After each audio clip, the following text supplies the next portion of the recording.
South Africa పర్యటనను ఓటమితో ప్రారంభించిన team India మరో ఆసక్తికర పోరుకు సిద్ధమైంది. 3 టీ20ల సిరీస్లో భాగంగా తొలి మ్యాచ్ను వర్షం మింగేయగా రెండో మ్యాచ్లో సౌత్ ఆఫ్రికా విజయం సాధించింది. దాంతో ఆ జట్టు 1-0తో ఆధిక్యంలో నిలిచింది. గురువారం జోహెన్నెస్బర్గ్ వేదికగా జరిగే మూడో టీ20లోనూ భారత్ను ఓడించి సిరీస్ కైవసం చేసుకోవాలనుకుంటుంది. మరోవైపు వర్షం కారణంగా రెండో టీ20లో ఓడిన టీమిండియా చివరి మ్యాచ్లో ఎలాగైనా గెలిచి సిరీస్ సమం చేయాలనుకుంటుంది. రెండో టీ20లో టీమిండియా కాంబినేషన్పై సర్వత్రా విమర్శలు వ్యక్తమవుతున్నాయి.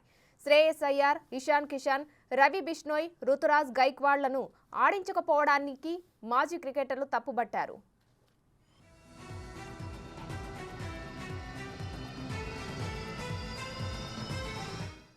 ఈ క్రమంలో మూడో టీ20లో బరిలోకి దిగే టీమిండియా తుది జట్టుపై సర్వత్రా ఆసక్తి నెలకొంది. ఓపెనర్లు శుభ్మన్ గిల్, యశస్వి జైస్వాల్ ఇద్దరు డకౌట్ అవ్వగా మూడో స్థానంలో బరిలోకి దిగిన తెలుగు తేజం తిలక్ వర్మ పర్వాలేదనిపించాడు.